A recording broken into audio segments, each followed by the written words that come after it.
శ్రీ గురుభ్యో నమః. శ్రీ రమణ సద్గురు దేవాయ నమః. మనం అరుణాచల పంచరత్నం చెప్పుకుంటున్నాం. దానిలో 4వ శ్లోకాన్ని గురించి వివరించుకుంటూ భగవాన్ చెప్పిన జ్ఞాన అష్టాంగము దాని గురించి కూడా కొంతవరకు క్లియర్ గా చెప్పుకున్నాం నిన్న. ఈ రోజు చెప్పుకోబోతున్నాం. పైన తెలిపిన జ్ఞానాష్టాంగ ప్రాణాయామాదులకు ఆసనాది నియమాలు అవసరం లేదు. ఎక్కడైనా ఎప్పుడైనా దాన్ని అభ్యసించవచ్చు.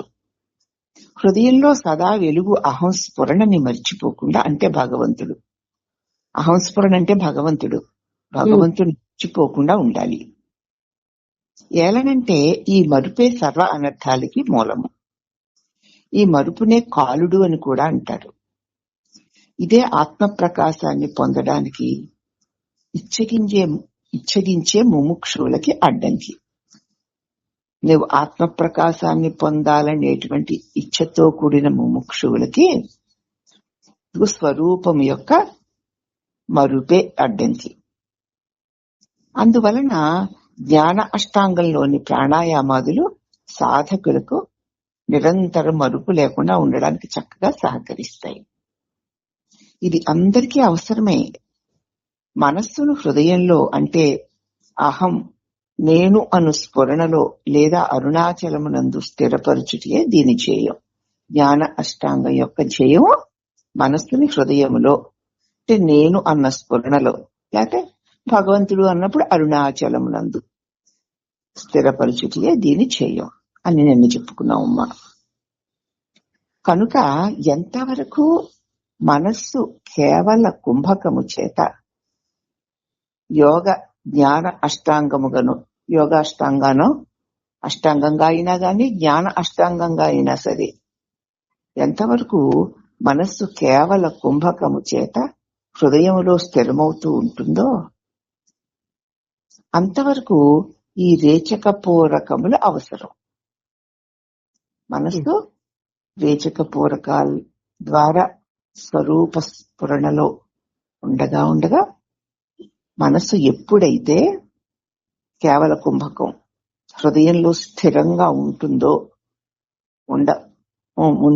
అంతవరకు రేచక పూరకాలు చేస్తూనే ఉండాలి. ఆ తర్వాతికి అనవసరం. మనసు ఆ హృదయంలో స్థిరపడిపోయింది, ఇక ఈ రేచక పూరకాలు అక్కర్లేదు. రేచకం అంటే నేను శరీరాన్ని కాదు, అంటే నామరూపములు కాదు. పూరకం అంటే నేను సచ్చిదానందమును ఉన్నాను, బ్రహ్మమై ఉన్నాను అని ఎక్కువసేపు ఉంటూ ఉండడం. మళ్ళీ రేచక పూరకాల ద్వారా నువ్వు కాని దేహాన్ని కాదని, నీవైన స్వరూపాన్ని అవునని మాటికి చెప్పుకుంటూ శ్వాస ద్వారా ఈ ప్రక్రియ నీ మనసు హృదయంలో స్థిరపడే వరకు అవసరం. అలా స్థిరపడ్డాక ఇంకా అవసరం లేదు. యోగ అష్టాంగ కుంభకము కేవల జ్ఞానాష్టాంగ విచారణే. యోగ అష్టాంగం అని చెప్పుకున్నాం కదా. యోగ అష్టాంగ కుంభకము కేవలము జ్ఞాన అష్టాంగ, అంటే నేనెవరన్న విచారణే. యోగ మార్గంలో వెళ్ళినా కూడా అక్కడ జరిగే కుంభకంలో ఏం జరుగుతుందో ఈ జ్ఞాన అష్టాంగం ద్వారా నేనెవరిని అన్న విచారణ కూడా అదే. అక్కడికి వెళ్ళేసరికి స్వరూపం మిగులుతుంది అంతే. యోగ మార్గంలో రాని, జ్ఞానాష్టాంగ మార్గంలో రాని. ఇది వీలు కానప్పుడు అష్టాంగ యోగములోని ప్రాణాయామములోని కేవలము మనోలయముతో పూర్తవుతుంది. ఇలా చేయడం నీకు ఇంకా వీలు కాకపోతే అష్టాంగ యోగంలో ప్రాణాయామంలో కేవలం కుంభకం చేసి మనోలయంతో పూర్తవుతుంది. మనసు లయిస్తుంది కాసేపు. ఒక్కొక్కప్పుడు అది మనోనాశనమును కూడా సిద్ధింప చేయవచ్చు. అలా లయించిన మనసు నెమ్మదిగా కరిగిపోయి నాశనం కూడా అవ్వచ్చు, అంటే ఆ సాధన పటిమ వల్ల. కానీ మనస్సును నాశనం చేయాలంటే మొదట మొరటు ఎద్దుని కొట్టి కట్టేసినట్లు యోగము, బాగా పొగరెక్కిపోయినటువంటి మొరటి ఎద్దది. అది ఒక పట్టాన లొంగదు. అలాంటిదే మన మనసు కూడా. అంచేత మొరటి ఎద్దుని కొట్టి కొట్టంలో కట్టేసినట్లు ఒక పెద్ద గుంజకేసి కట్టేయాలి. ఇక లేకపోతే అది గుంజుకుని వెళ్ళిపోయి నానా రాద్ధాంతం చేస్తుంది. అందుచేత మనస్సుని నాశనం చేయాలంటే మొరటు ఎద్దును కొట్టి కట్టివేస్తున్నట్లు యోగము, గడ్డి చూపించి వశపరుచుకున్నట్లు జ్ఞానము అవసరము అంటారు. ముందు దాన్ని వశపరుచు కొట్టంలో కట్టేయాలి. ఆ మొరటు పశువుని కట్టేసిన తర్వాత గడ్డిని చూపించి వశపరుచుకోవాలి. ఇది జ్ఞానము. అయితే ఏమిటి, ముందు కట్టేశావు ఎక్కడెక్కడో తిరుగుతున్న మనసుని ప్రాణబంధనం ద్వారా. దానికి ఏకచింతనము, స్వరూప చింతనము అనేటువంటి మేత పెట్టాలి. సాధకులు యోగాన్ని లేదా జ్ఞానాన్ని లేదా రెండింటినీ మార్చి మార్చి ఎప్పుడూ తమకు ఏది ప్రియమవుతూ ఉంటుందో దాన్ని సమయోచితంగా చేసుకోవచ్చు. యోగాన్ని గాని జ్ఞానాన్ని గాని మాటికి ఎవరికి ఏది ప్రియంగా ఉంటుందో చేసుకోవచ్చు. ఈ రెండు మనోనాశనానికి ముఖ్యమైన సాధనాలే. రెండూ శ్రేష్టమైనవే. ఒకటి మంచిదని రెండవది కాదని అనుకోకూడదు. యోగం అంటే ప్రాణబంధన, జ్ఞానము అంటే నేను అనే స్వయం ప్రకాశముగా వెలగడం. అర్థమైందమ్మా? అర్థమైంది. యోగము అంటే ప్రాణబంధన. ప్రాణాన్ని బంధించావు, లోపల కుంభించి ఉంచావు అనుకుందాం. జ్ఞానము అంటే నేను అనే స్వయం ప్రకాశముగా ఉండుట. నేను స్వయం ప్రకాశము, నేను ఉన్నాను. చిన్మయోహం అని ఉండుట. వారి వారి కర్మానుష్ఠానం ప్రకారం ఏదో ఒకటి లేదా అప్పుడప్పుడు రెండు సుఖం అనిపించవచ్చు. ఎవరికి ఏది ఆ నిమిషానికి అనిపిస్తే ఆ రకంగా రెండు మంచివే. అష్టాంగ యోగంలో ప్రాణాయామము ద్వారా కేవల కుంభకము సిద్ధించినప్పుడు తదుపరి దశలైన ధారణ, ధ్యానాలు జ్ఞాన అష్టాంగమునందలి కుంభకమును సిద్ధింప చేసుకోవడానికి ఉపయోగపడతాయి. అష్టాంగ యోగ మార్గంలో వెళుతూ ప్రాణాయామం ద్వారా కేవల కుంభకం, అలా శ్వాసను పీల్చి వదలకుండా అలాగా ఉండగలిగే స్థితి కలిగినప్పుడు తర్వాత దశ ఏమిటి, దానిని నిలిపి ఉంచుకుంటూ ధారణ, ధ్యానములు జ్ఞాన అష్టాంగమునందలి కుంభకమును సిద్ధింప చేసుకోవడం కోసం ఉపయోగపడతాయి. ఎప్పుడైతే మనసు కుంభకమునందు నిలిచి ఉందో అప్పుడు జ్ఞానం ఏం చేస్తుంది, స్వరూపమును స్పృహలో ఉండడం జ్ఞానమవుతుంది. మనసును కుంభింప చేయడము యోగమవుతుంది. స్వరూపాన్ని చింతిస్తూ ఉండడం జ్ఞానమవుతుంది. అందుచేత లక్ష్యాన్ని వదలకూడదు, జాగ్రత్తగా ఉండాలి. ఉత్తమ సాధకులు ఆత్మనిష్టలో అంటే నేనెవరు అనే విచారణ చేతను, మధ్యమములు అష్టాంగ యోగములోని కేవల కుంభకము ద్వారాను, హృదయములోని ఆత్మను అంటే అహంస్ఫురణని ధ్యానిస్తూ ఉండాలి. ఉత్తమ సాధకులకి కుంభకము ప్రాణాయామం చేసి మనసును కుంభించి ఆ పనేమీ అక్కర్లేదు. డైరెక్ట్ గా నేను ఈ శరీరాన్ని కాదు, నేనున్నాను అన్న స్పృహలో ఉండడం, అది జ్ఞాన సాధన. అలా ఉత్తమ సాధకులు ఉండడం కుదురుతుంది. అందుచేత మరి అలా కాని మధ్యమ సాధకులు ఉంటారు కదమ్మా,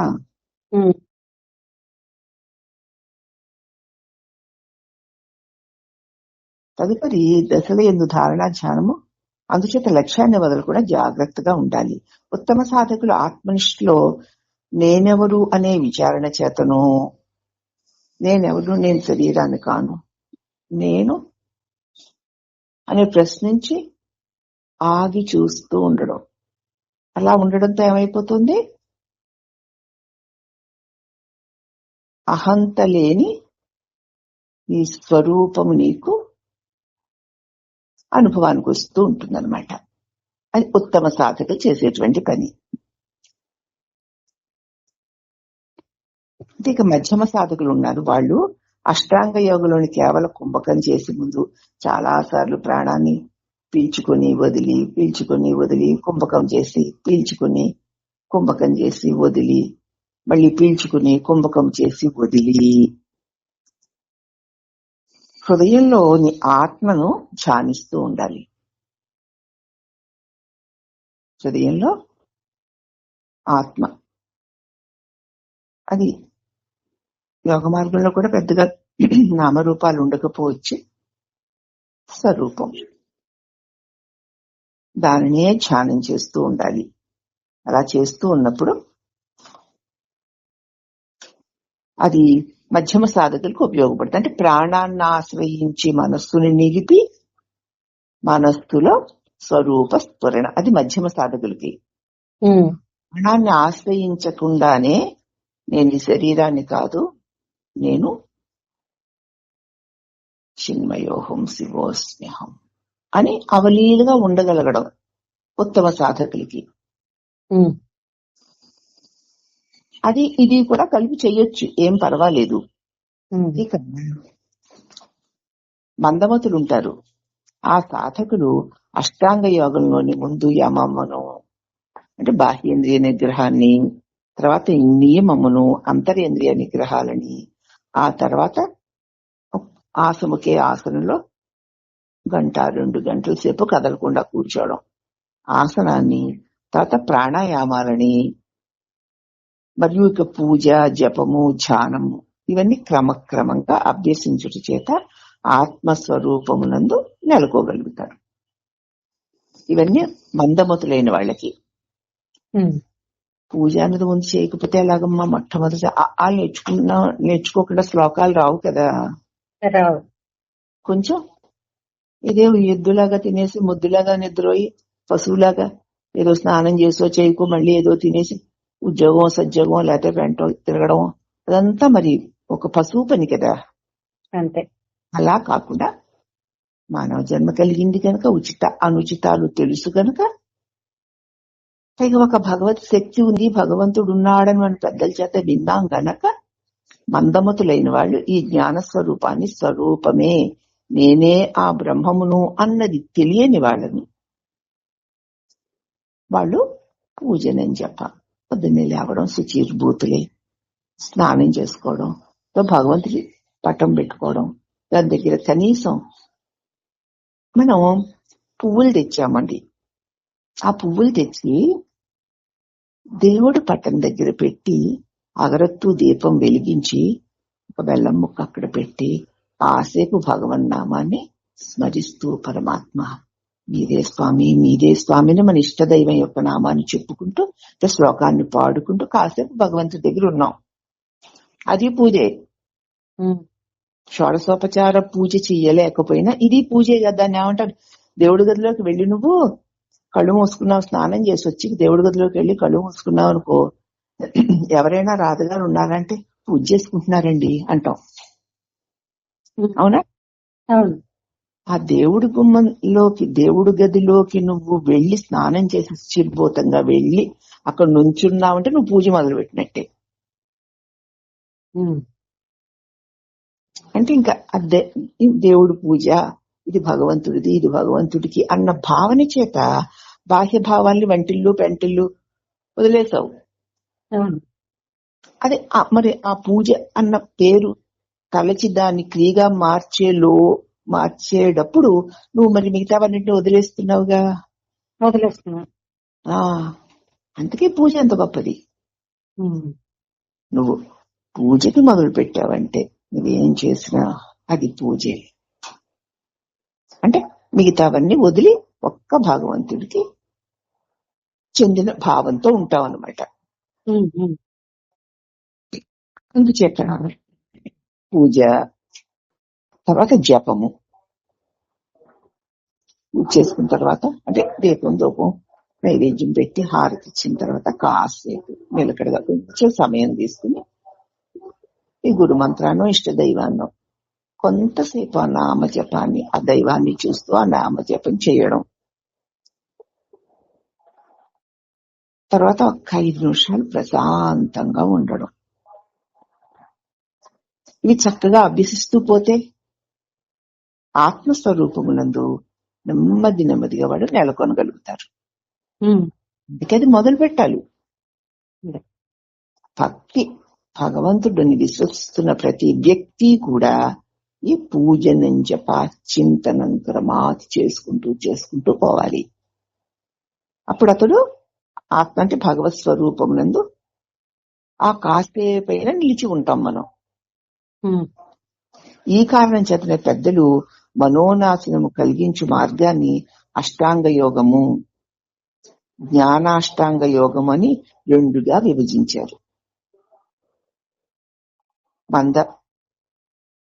మందమతులైన సాధకుల కోసము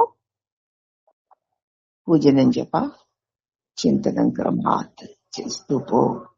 ఆ కొంతసేపైన మనసు ప్రశాంతంగా ఒక మహాశక్తిగా అంకితమై ఉంటుంది. అది చేయగా ఆ భగవద్ విశ్వాసం పెరిగి ప్రతి వ్యవహారంలోనూ మనం భగవంతుని స్మరించుకోవడానికి అవకాశం కలుగుతుంది. సరే, అవే మంచి పువ్వులు బుట్ట నిండా తెచ్చుకున్నాము.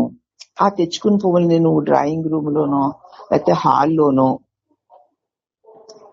లేకపోతే ఒక కుండీ చుట్టూనో లేకపోతే ఒక ఏదైనా మంచి ఫ్లవర్ వాజ్ చుట్టూరునో అందంగా రకరకాలుగా పేర్చావు పువ్వులని. ఒక టేబుల్ అంచుల మీద రకరకాలుగా పేర్చావు. అవన్నీ పువ్వులు. దాన్ని పూజ అంటావా? డెకరేషన్ అంటాం. అవే పువ్వు పట్టుకెళ్ళి దేవుడు పటం పెడితే పూజ అంటున్నాం. ఏమిటి తేడా? భావన దైవీ భావన కదా. మరి శుద్ధికరమైన భావన, అక్కడ అర్పణ ఉంటుంది. అదే ఇక్కడేమో అలంకరణ డెకరేషన్ ఉంటుంది. చూడు భావనలో ఎంత పవర్ ఉందో జాగ్రత్తగా గమనించుకోవాలన్నమాట. అలాగే అగరత్తులు వెలిగించుకున్నాం, హాల్లో చుట్టాలు పట్టాలు వచ్చారు, మంచి వాసన వస్తుంది అనుకుంటాం. అదే దేవుడి దగ్గర వెలిగిస్తే ఆ దేవుడి గదిలోకి వెళ్ళేసరికి ఎంత బాగుందో, ప్లెజెంట్ గా ఉంది అనిపిస్తుంది. అట్లా ప్రతిదీ దేవుడు పేరు చెప్పి చేసిన ప్రతిదీ కూడా పవిత్రంగా ఉంటుంది. మరి గమనించుకుంటున్నారో లేదో నాకు తెలియదు. అందుచేత మందమతులైన సాధకులకి అష్టాంగ యోగంలో మరి యమనియమాలు, మనసు నూరికే విషయాల మీదకి వెళ్ళిపోనివ్వకుండా ఉండడం, ఇంద్రియాలతోటి బాహ్యమైనటువంటి క్రియల్లో చొరబడకుండా ఉండడం, అలాగే చక్కగా కాసేపు సుఖాసనంలో కూర్చోవడం, ప్రాణాయామం చేసుకోవడం.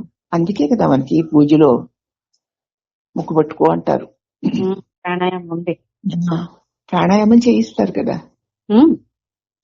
దాని చేత ఏమవుతుంది? మనసు తిరిగి వచ్చిన మనసు కుదురుపడుతుంది ప్రాణాయామం చేత. అప్పుడు పూజ జపము ధ్యానము నెమ్మదిగా చేస్తూ పోతే ఆత్మస్వరూపమునందు నెలకొనగలుగుతాం. అంతర్థం అది. ఈ కారణం చేతనే పెద్దలు మనోనాశనము కలిగించి మార్గాన్ని అష్టాంగ యోగము అన్నారు. జ్ఞాన అష్టాంగ యోగము అని కూడా 2గా విభజించారు.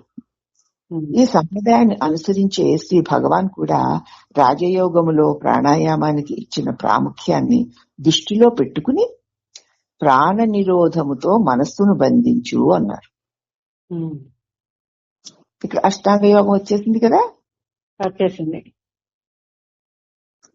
అంటే యోగాష్టాంగ ప్రాణాయామములతో మాత్రమే ఆత్మలాభం సిద్ధిస్తుందని కాదు. అది నీకు ఒక అంగంలాగా ఒక మెట్టులాగా ఉపయోగపడుతుంది. మనసు నిశ్చలం అవుతుంది. యోగ అష్టాంగ ప్రాణాయామం లేకపోతే ఆత్మలాభం లేదు అని కాదు, ఇది చెయ్యకపోతే ఆత్మస్వరూపాన్ని పొందలేవని కాదు. కనుకనే యోగ అష్టాంగ ప్రాణాయామానికి తర్వాత ధారణ, ధ్యానము చెప్పవలసి వచ్చింది. ఎందుకంటే యోగ మార్గంలో వెళ్తూ మరి యమనియమాలు, ఆసన ప్రాణాయామాలు చేశాక ఊరుకున్నారా? మరి ధారణ చేయాలి, ధ్యానం చేయాలి. అందుకే చెప్పారు అది చెయ్యాలని. యోగ అష్టాంగ ప్రాణాయామంతో కలిగే మనోలయాన్ని వివరించే అవసరాన్ని సూచించారు. మనసు నీకు కనీసం అది ఆధీన విషయాల నుంచి మరలింపబడాలి, తాత్కాలికంగానైనా లయించాలి. అప్పుడే కుదురుతుంది. యోగ అష్టాంగాన్ని స్వీకరించారు సూచించడం కోసం. ప్రాణ నిరోధము, యోగాష్టాంగము మనస్సుని బంధించి, ప్రాణ నిరోధము చేత మనస్సును ముందు బంధించు.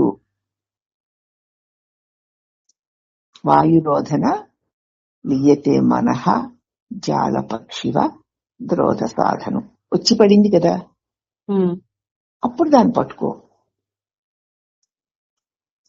వెంటనే నిన్ను ధ్యానించులోన జ్ఞాన అష్టాంగము అని నిరంతర స్వరూప స్మరణాన్ని శ్రీ భగవాన్ గుర్తు చేశారు. దొరికిందా మరి మనసు? వెంటనే అక్కడ జ్ఞాన అష్టాంగం, నిరంతర స్వరూప స్మరణ. ఆ మనసుకి ఆహారం ఇవ్వకపోతే ఏ ప్రాణైనా చచ్చిపోతుంది కదా. వలలో పడిన పక్షిలాగా దొరికింది. దొరికిన దానికి మళ్ళీ తనకు ఆహారాన్ని ఇవ్వాలి కదా. ఆ ఆహారం ఏమిటి? స్వరూప స్మరణ. నేను చిన్మయోహం, శివోస్మిహం, నేను సచ్చిదానంద స్వరూపాన్ని అంటూ అక్కడ స్వరూప స్మరణ ఈ భగవాన్ మనకి గుర్తు చేశారు. దీనిని ఉన్నది 28వ శ్లోకంలో శ్రీ భగవాన్ ఇలాగ ఉపదేశించారు.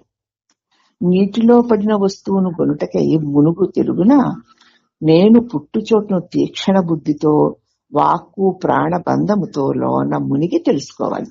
ఇప్పుడు మరి ఎప్పుడైతే ప్రాణము ద్వారా మనస్సుని చిక్కబట్టుకున్నామో ఆ మనసుకి స్వరూప స్ఫురణనిచ్చాము.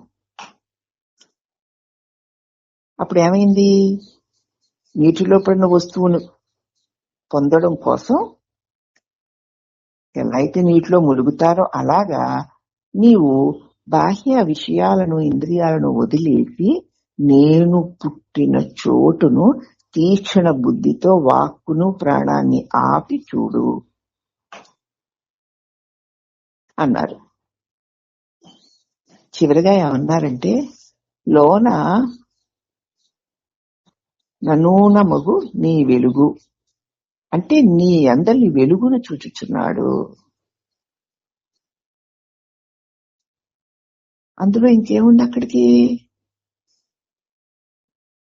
మనసు స్వరూప స్ఫురణలో ఉంది. స్వరూపం అఖండ ప్రకాశమై ఉంది. ఈ మునిగిన నేను, ప్రత్యేక వ్యక్తి భావన కలిగిన ఈ నేను ఆ అఖండ ప్రకాశంలో కరిగిపోతున్నాడు.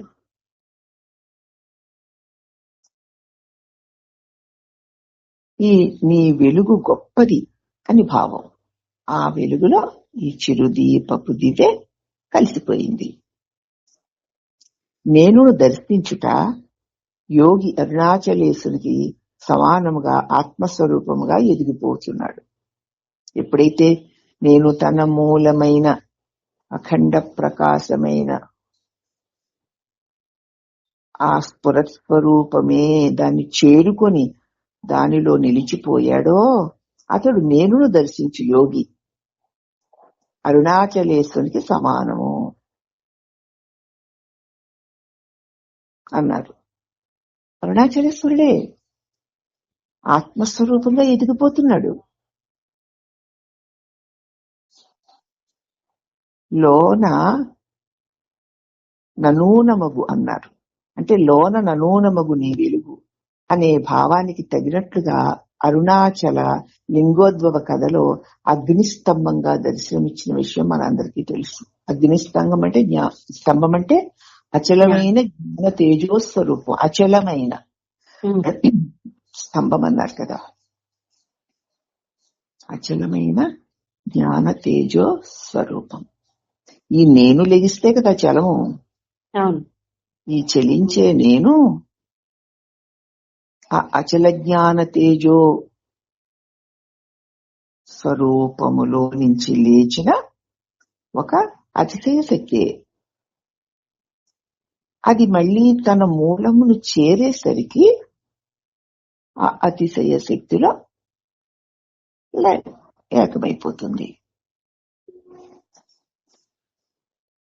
అందుచేత మొదలు ఎప్పుడైతే ఆ అగ్ని స్తంభంగా దర్శనమిచ్చిన విషయం మనకు తెలుసు.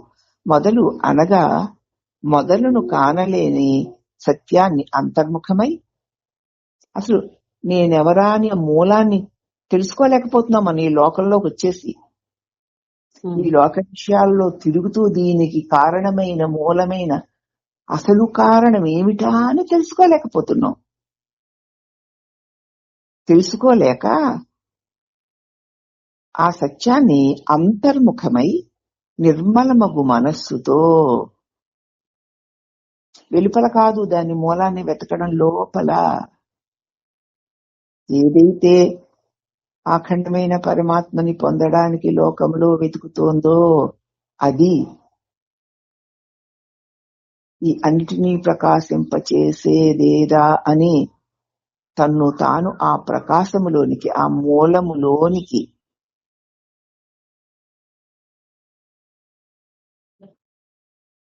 అంతర్ముఖమై నిర్మలమగు మనసుతో అంగీకరించారు మహావిష్ణువు. నాకు మూలము నాలోనే ఉంది. ఆ మూలమైన ఆ పరంజ్యోతి లేకపోతే నేనే లేను. ఆ పరంజ్యోతి ప్రకాశము చేతనే ఎక్కడైనా ఎప్పుడైనా ఏదైనా తెలియబడుతుంది. ఏది ఎప్పుడెక్కడ ఎలా తెలియబడాలన్నా ఆ పరంజ్యోతి యొక్క ప్రకాశమే. అది తప్ప ఇక దేనివల్ల ఏది తెలియబడదు అని విష్ణుమూర్తి నిర్మలమైన మనసుతో అంగీకరించారు. మొదలుని దర్శించడం అంటే అంతర్ముఖం అవ్వడమే, తన మూలములోకి తాను మరలుటయే. అట్లా అంతర్ముఖం అవ్వడం వల్లనే శ్రీ మహావిష్ణువు లోన అమల మనీషచే అంటే నిర్మలమగు మనస్సు చేత ఆత్మజ్ఞానము పొందడానికి భగవంతుని అనుగ్రహం అనే సూర్యకాంతికై వేచి ఉన్నారు.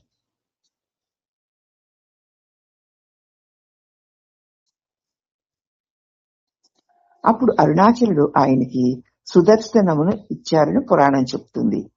సుదర్శనం అంటే చక్రం కాదు, తన స్వరూపాన్ని దర్శింపచేసి అనుభవింపచేశారు అని.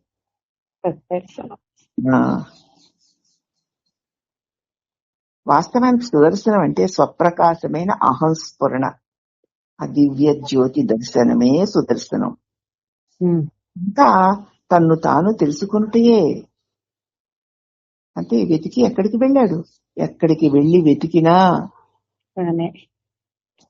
ఆ ప్రకాశం లేకపోతే వెతకడం ఎట్లా కుదురుతుందమ్మా? నీవు వెతకబోతున్న దానిని నీకు తెలియజేసే తెలివే ఆ అఖండ జ్యోతి.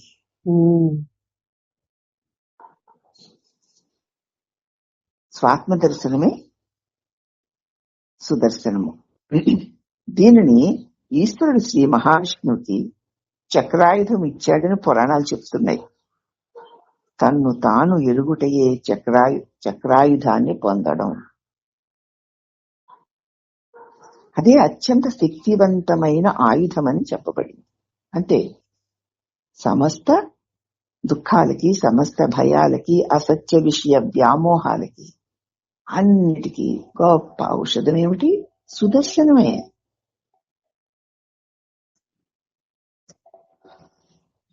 సుదర్శనము అంటే తన్ను తానెరుగుటే, తన మూలమును చేరి ఆహారమగుటయే. శ్రీ మహావిష్ణువు తను తానెరిగి నేను అనే అహంస్ఫురణ అయిన అరుణాచలునితో ఏకమైపోయారు. అరుణాచలునితో సమానమైపోయారు. అంతటి వారు అయిపోయారు. అందువల్లనే ఈశ్వరుడుగా తనకు చెయ్యి పూజలు, తనకు నిర్మించే దేవాలయాలు మొదలగునవన్నీ శ్రీ మహావిష్ణువుకు సమకూరాలని ఆజ్ఞాపించారు. ఈశ్వరుడిగా తనకు చేసే పూజలు, తనకు నిర్మింపబడిన దేవాలయాలన్నీ కూడా శ్రీ మహావిష్ణువుకి కూడా సమకూరాలి అని ఆజ్ఞాపించారు. శంకరనారాయణ, హరిహరుడు అనే పేర్లతో శ్రీ మహావిష్ణువుకి గొప్ప స్థానాన్ని ఇచ్చారు. శంకరనారాయణుడు, హరిహరుడు అనే గొప్ప పేర్లతో శ్రీ మహావిష్ణువుకు గొప్ప స్థానాన్ని ఇచ్చారు. ఎవరు? సమస్తమునకు వెలిగైన అంతర్జ్యోతి అయిన ఆ పరంజ్యోతి. అంతే, దానికి ఏ పేరైనా పెట్టుకో నువ్వు. అసత్యమును పలికిన బ్రహ్మకు దేవాలయాలు పూజలు కూడదన్నాడు ఈశ్వరుడు. కనుకనే అరుణేశంతో సమానంగా తన్ను తానెరిగిన జ్ఞాని ఎంతో గొప్పవాడని శ్రీ భగవాన్ వాక్కు. కాబట్టి అరుణేశ్వరుడితో సమానంగా తన్ను తాను ఎరుగువాడు జ్ఞాని. నేను అంటే ఆ అరుణాచల శివుడే. నేను అహంస్ఫురణ రూపమైన ఆ అఖండ ప్రకాశమైన ఆ అరుణాచల శివుడే అని ఎరుగువాడే జ్ఞాని అని శ్రీ భగవాను వాక్కు శ్రీ మహావిష్ణువు విషయంలో కూడా నిజమైంది.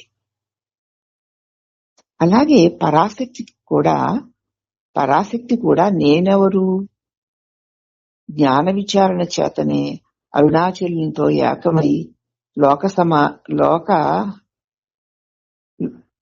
అలాగే పరాశక్తి కూడా నేనెవరు అన్న జ్ఞాన విచారణ చేత అరుణాచలునితో ఏకమై లోన ననూనమగు అనగా లోపల ప్రవేశించిన నిర్మలమగు బుద్ధితో వెతికి స్వీయమగు అనగా తనదైన రూపాన్ని తాను తెలుసుకుంది. శ్రీ భగవానుని వాక్కుకు తగినట్లు అరుణాచలునితో సరిజోడైపోయింది. అందుకే అపీత కుచాంబ. అరుణాచలేశ్వరుడు అర్ధనారీశ్వరుడుగా దర్శనమిచ్చి ఈ విషయాన్ని రూఢిపరిచాడు. నేనెవరినానని తన్ను తాను పరిశీలించి చూసుకుని నేనొక ప్రత్యేక వ్యక్తినన్న అల్పభావాన్ని వదిలేసి తన మూలమేదా అని చూడగా తన మూలం అఖండ ప్రకాశమైన పరమాత్ముడే, అరుణాచలుడే అని ఎరిగి అందు అంకితమైపోవడం, కలిసిపోవడం, నది సముద్రంలో చేరినట్లు. అప్పుడు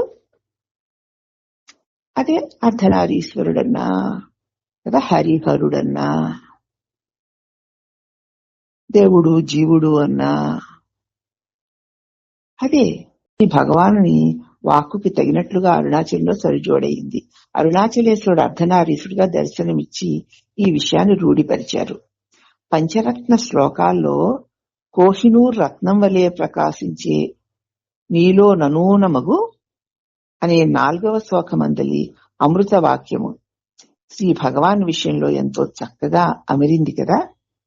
ఆ కారణం చేతనే ఈనాడు లోకమంతా అరుణాచలుడే మానవ రూపమును ధరించి రమణులుగా అవతరించారు అని కొనియాడుతున్నారు. కోహినీర్ రత్నంలాగా ప్రకాశిస్తూ మీలో నమగు అనే 4వ శ్లోకమందలి అమృత వాక్యం భగవాన్ విషయంలో ఎంత చక్కగా మిరిపోయింది. ఆయనలోనే ఆయనే అయి ప్రకాశిస్తున్నాడు. ఆ కారణం చేతనే ఈనాడు లోకమంతా అరుణాచలుడే మానవ రూపము దాల్చి రమణుడిగా అవతరించారు అని కొనియాడుతున్నారు. జ్ఞానము యోగము ఒక్కటే, అవి వేర్వేరు కావు అని 4వ శ్లోకంలో వివరించిన శ్రీ భగవాను భక్తి జ్ఞానము ఒక్కటే అని రేపు రాబోయే 5వ శ్లోకంలో నిరూపిస్తారు. ఆఖరి మొదటి 2 శ్లోకాలు రాసిన తర్వాత కావ్యకంఠులు మరి భక్తిని గురించి, యోగ మార్గాన్ని గురించి, జ్ఞాన మార్గాన్ని గురించి, భక్తిని గురించి కూడా ఒక్కొక్క శ్లోకం ప్రసాదించండి స్వామిని అడిగారు కదా. అడిగారు. ఇప్పుడు 3వ శ్లోకంగా యోగ మార్గాన్ని, 4వ శ్లోకంగా జ్ఞాన యోగాన్ని తెలియచేసి ఇప్పుడు 5వ శ్లోకంగా భక్తి యోగాన్ని తెలియజేస్తున్నారు. హరి ఓం నమః.